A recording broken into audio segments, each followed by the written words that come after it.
Kembali lagi di Cerita Cinta Channel. Jangan lupa like, comment, and subscribe ya. Terima kasih. Perjalanan berlanjut ke sebuah desa kasongan atau biasa disebut desa penghasil gerabah. Di sana Inggit terlihat ikut praktik membuat gerabah dan berdiskusi dengan para pengrajin. Dilihat dari sudut manapun, perempuan berstatus istrinya itu terlihat berbeda di matanya. Inggit terlihat begitu mempesona. Entah Biru yang baru menyadarinya atau karena sebenarnya percikan rasa itu sudah mulai ada. Bahkan laki-laki itu sempat mengambil beberapa gambar istrinya dalam beberapa pose sederhana. Cantik, gumamnya pelan. Tanpa sadar, pria itu memuji seseorang yang dulu tidak pernah ada di dalam daftar list kriterianya. Biru masih setia bagai penguntit yang handal. Laki-laki itu bahkan meninggalkan dua sahabatnya di kamar penginapan begitu saja. Kendati demikian, Nathan dan juga Devan tidak ambil pusing. Keduanya cukup menikmati area terbuka sekitar penginapan yang nampak sejuk dan asri. Inggit tidak menyadari kalau selama perjalanan 2 harinya mengikuti kegiatan field trip diikuti sosok Biru. Perempuan itu baru saja selesai bersih-bersih di kamarnya setelah berkegiatan di luar seharian. Hampir semua mahasiswa yang mengikuti kegiatan berniat menikmati malam hari suasana kota Jogja yang menawan. Begitu pula dengan Inggit. Ia berniat keluar dari penginapan malam ini untuk sekedar jalan-jalan di sekitar Jalan Malioboro. Dari mana aja loh, kerjaannya ngilang mulu. Bosen 2 hari cuma di penginapan, gak jelas. Gerutu Nathan kesal. Mau ikut nggak? Tawarnya seraya berjalan menuju kamar mandi. Kemana? Lo sudah menemukan yang katanya istri lo itu? Udah dari kemarin, jawab Biru cuek. Berlalu begitu saja. Pria itu membersihkan diri di kamar mandi dengan cepat. Asik, gitu dong keluar. Emang 2 hari nggak keluar, menurut lo? Iya keluar, tapi cuma di sekitaran doang, tanpa tujuan. Menikmati hidup gak usah harus banget kemana. Di rumah pun jadi, asal dengan orang yang kita cintai. Anjir, lo so puitis banget. Gue jadi penasaran, siapakah gerangan yang perlahan merubah mindset lo? Adalah, kuilah gas. Mereka bertiga hengkang dari penginapan, melipir di tengah malam indahnya Jalan Malioboro. Bentar. Kok itu kayak Inggit sama Ares? Nathan berseru sebal. Biru dan juga Devan langsung mengikuti arah pandang sahabatnya. Iya bener, mereka mau kemana? Keluar berdua dari penginapan. Perkataan Devan sukses membuat Biru meradang. Tanpa disuruh pun, Nathan langsung berinisiatif mengikuti mereka berdua. Kok mereka deket banget? Ya ampun, so sweet banget sih pakai naik beca berdua. Bisa diem gak Waluyo? Biru dan Nathan kompak menyeru bersama, menatap tajam ke arah Devan. Lo berdua kenapa? Biru nampak kesal dan gusar dalam duduk, menatap nyalang 2 manusia yang tengah saling dekat satu sama lain. Bagaimana bisa Inggit bahkan tidak menjaga jarak sedikit pun pada laki-laki lain. Ia mendesah kecewa. Kakinya hampir terayun dan berniat menghampiri mereka. Dadanya semakin sesak melihat perlakuan manis Ares.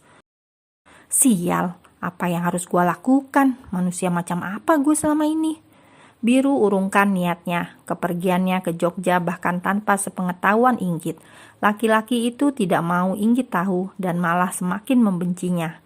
Nyatanya kehadirannya cukup membuat serpihan luka tanpa disengaja. Biru terngiang-ngiang saat istrinya menangis tempo lalu. Inggit bahkan meminta dirinya untuk tidak ikut campur ranah privasinya, seperti Inggit membebaskannya pada Hilda. Kenapa sekarang begitu sakit? Haruskah ia tetap membiarkan kekacauan rumah tangganya tetap seperti ini, atau keras kepala memperjuangkan dengan paksa?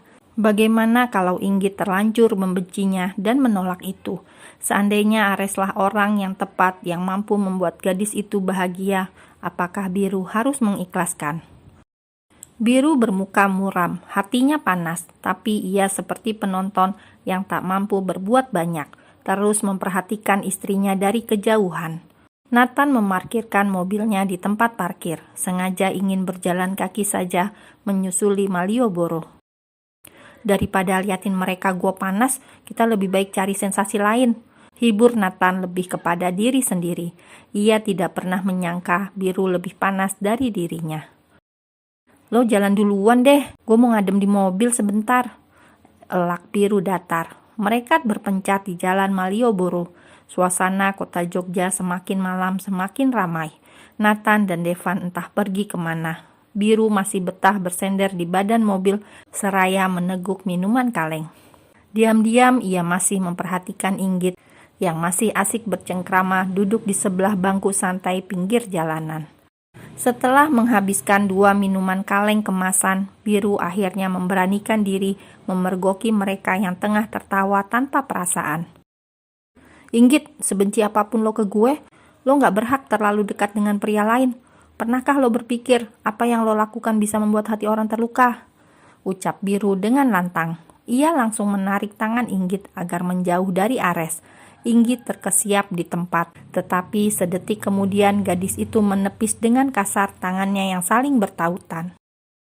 Jangan mengganggunya, seru Ares lantang, membuat Biru murka dan tanpa pikir panjang langsung berbalik mencengkram kaus pria itu. Lo yang pengganggu, dasar benalu rumah tangga orang, berhenti mendekati istri gue. Bentaknya kesal, mendaratkan satu pukulan ke wajah Ares. Ares yang merasa tidak bersalah pun berbalik menyerang Biru dengan pukulan yang sama. Lo yang pergi dan sadar diri, istri hanya dalam khayalan lo saja.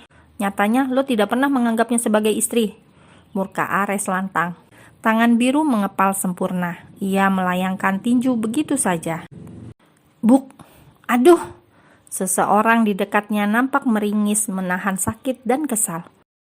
Lo kesurupan ya? Sakit bego, bentaknya kesal. Biru terhenyak sesaat. Ia menatap sahabatnya yang mendesis marah sambil memegang pipinya. Sorry gue ngelamun tadi. Gue kira bukan elo, tapi... Biru benar-benar tidak sadar. Lamunannya refleks mengakibatkan luka ringan di sudut bibir Devan.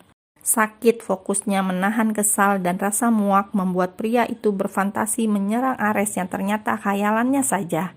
Ia menatap dari jauh. Inggit dan Ares sudah tidak ada di bangku sana. Kemana perginya? Bukannya memperhatikan Devan yang mengomel, pria itu malah sibuk mencari-cari sosok istrinya yang tak nampak lagi dari jangkauan matanya. Ah sial, kemana mereka pergi? Batinnya kesal. Matanya nyalang menyapu ke sepenjuru jalan. Inggit benar-benar sudah menghilang. Kejadian tadi benar-benar cuma hayalannya saja. Tangannya mengepal sempurna seiring amarah yang menyesak di depan dada. Jangankan melarang, menegur saja Biru tak berdaya. Bukan karena takut, tapi lebih ingin menjaga perasaannya. Ia semakin merasa bersalah sejak tahu kejadian malam itu, di mana Inggit tidak pulang dan dirinya hampir membuat istrinya celaka. Lo kenapa sih? Kalau terlalu kalut, mending lo balik ke penginapan. Lo marah sama siapa? Kenapa bisa mukul Devan sampai gak sadar? Bentak Nathan kesal. Sumpah, gue gak sengaja. Gue tadi refleks aja meninju tangan gue. Gue pikir samping gue tak ada orang, mengingat gue berdiri sendiri. Sesalnya. Lo bener-bener sakit jiwa. Untung Devan mau mengerti. Coba kalau sasarannya orang lain. Lo dalam masalah besar di kota orang. Omel Nathan sepanjang perjalanan pulang ke penginapan. Sesampainya di kamar, Devan mengobati lukanya sendiri. Sudut bibirnya pecah. Rupanya pukulan Biru lumayan kencang.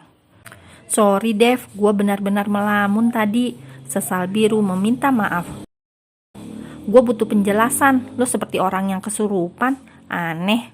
Devan menyorot kesal. Mereka mengistirahatkan tubuhnya di atas kasur. Namun tidak untuk Biru. Pikirannya melanglang jauh entah kemana. Deringan telepon memekik, memecah keheningan di ruangan yang cukup longgar itu. Biru menatap layar ponselnya. Nama Mama tertera di sana. Dengan tenang pria itu menerima panggilan dari mamanya. Iya Mah. Halo sayang, apa perjalanan kamu menyenangkan? Di mana Inggit nak? Mama pengen ngomong. Mati gue. Dia sedang istirahat Mah. Sepertinya dia sudah tidur karena capek seharian. Biru mendrama. Terdengar nada nafas kecil di ujung telepon. Mungkin Mama merasa kecewa. Kasian Inggit, ya sudahlah istirahat saja, besok saja ngobrolnya. Mama mengakhiri panggilan dengan menitip salam manis untuk menantu kesayangannya itu. Dapat salam Git dari Mama. Biru bergumam-gumam pelan, memindai matanya dari satu foto ke foto yang lain di layar ponselnya, hingga pria itu tertidur dan terbangun saat matahari sudah meninggi.